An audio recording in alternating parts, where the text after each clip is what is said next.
સુરત શહેરમાં high profile હોવાનું જણાવીને સાયબર ફ્રોડ કરીને યુવતીને છેતરીને લાખો રૂપિયા પડાવનારની સાયબર ક્રાઇમ બ્રાન્ચે ધરપકડ કરી જેલ હવાલે કર્યો છે.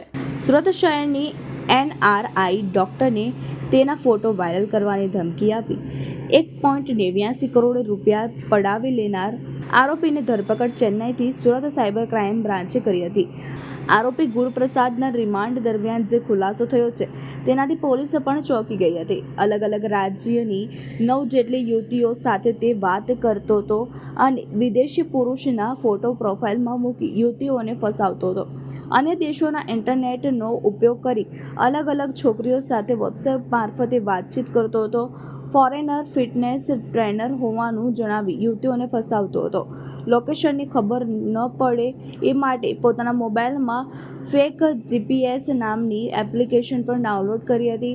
પોતાની ઓળખ પોલિટિશિયનના પુત્ર તરીકે આપી અને અમેરિકામાં ડૉક્ટરની ડિગ્રી મેળવી રહ્યો છું તેવી વાતો કરી સુરતની NRI ડૉક્ટર સાથે પહેલાં મિત્રતા કરી અને ત્યારબાદ તેના ફોટો વાયરલ કરવાની ધમકી આપી કરોડો રૂપિયા પડાવનાર આરોપીની સુરત સાયબર સેલે ધરપકડ કરી હતી. આરોપી 29 વર્ષીય ગુરુપ્રસાદ નાયડુ મૂળ આંધ્રપ્રદેશનો રહેવાસી છે. તેની ધરપકડ ચેન્નઈ ખાતેથી કરવામાં આવી હતી. રિમાન્ડ દરમિયાન પૂછપરછ કરતાં તેની પાસેથી મળી આવેલા મોબાઈલ ફોન, લેપટોપ તથા બેંક સ્ટેટમેન્ટ ચેક કરતા સુરત સાયબર સેલને અગત્યની માહિતી મળી આવી હતી. કેમેરામેન હકીમ શેખ સાથે વસીમ હાસમીનો report, Azad news, Surat. Police commissioner Shri Surat શહેરની સૂચનાથી સુરત શહેરના નાગરિકોને ભોગ બનતા અટકાવવા માટે અને ખાસ કરીને જે બહેનો દીકરીઓની સાથે કોઈ પણ પ્રકારનું સાયબર ક્રાઇમ થયું હોય તેને શોધી કાઢવા માટે સૂચના આપવામાં આવેલ. તે અંતર્ગત સાયબર ક્રાઇમ સેલની અંદર અગાઉ 56 નંબરનો ગુનો નોંધવામાં આવ્યો હતો, જેની અંદર મૂળ આંધ્રપ્રદેશના નિવાસી એવા ગુરુપ્રસાદ કોવીની ધરપકડ ચેન્નઈ ખાતેથી સાયબરની ટીમ દ્વારા કરવામાં આવી હતી. સદર આરોપીના રિમાન્ડ દરમિયાન રિમાન્ડ મેળવીને વધુ પૂછપરછ કરતાં કેટલીક વધુ વિગતો પ્રકાશમાં આવી છે.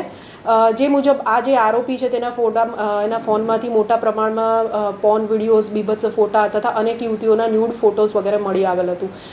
વધુમાં તેના મોબાઈલની વધુ તપાસ કરતાં કુલ 9 યુવતીઓને એણે અલગ અલગ રીતે શિકાર બનાવી હોય. કોઈને ફોટો મારફતે, કોઈને બિઝનેસમેન તરીકે કાં તો જીમ ટ્રેનર તરીકે પોઝ કરીને ખોટી પ્રોફાઇલ બનાવીને વિશ્વાસમાં લઈને તેમને લોન અપાવવા કે બિઝનેસ સેટ કરવા કે કોઈ પણ રીતના તેમની પાસેથી પૈસા લીધા હોય એવી અલગ અલગ યુવતીઓની, ભારત દેશના અલગ અલગ રાજ્યોમાં રહેતી યુવતીઓની વિગતો મળી આવેલ.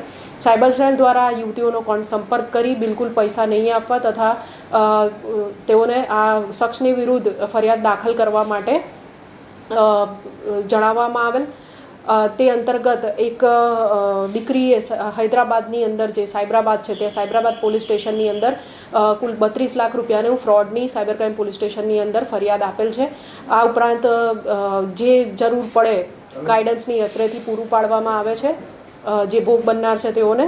સાથે સાથે ખાસ આ કેસની અંદર જે બધું બીજી વિગતો ધ્યાનમાં આવી છે એ મુજબ છે કે આરોપી પોતાના ફોનની અંદર શૂઝ, ટિન્ડર, બમ્બલ, ફેટ લાઈફ નામની અલગ અલગ જે ડેટિંગ વેબસાઇટ્સ, ડેટિંગ એપ્લિકેશન્સ છે એનો યુઝ કરતો હતો.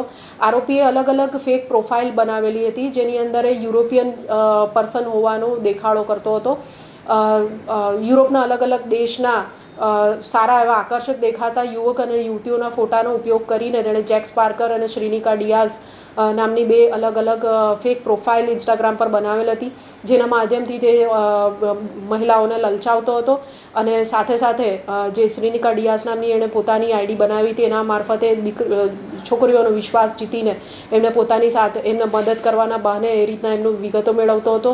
અને ત્યારબાદ એ પોતાના જ એકાઉન્ટથી પોતાની ઓળખ જેક્સ પાર્કર તરીકે આપીને ફિમેલ એકાઉન્ટમાંથી મેલ એકાઉન્ટની એ રીતના કાં તો પોતાના અસલી એકાઉન્ટનું તરફ એની ઓળખાણ કરાવીને કે આ મારો મિત્ર છે, તમને મદદ કરશે, એવી રીતના અલગ અલગ રીતના તરકટ રચીને ઘણા બધા લોકોને ભોગ બનાવવાની કોશિશ કરતો હતો. વધુમાં આ જે ભોગ બનનાર છે એ બધાને પોતાનું પાસે ઘણું મોટું બેંક બેલેન્સ છે, ઘણું મોટું બેંક એકાઉન્ટ છે અને કરોડો $US કે ઓસ્ટ્રેલિયન ડોલર પોતાની પાસે છે એ રીતનું બતાવવા માટે પોતાના મોબાઈલની અંદર જે સ્ક્રીનશોટ વગેરે એને એડિટ કરી શકાય એ માટેની એપ્લિકેશન પણ વાપરતો હતો.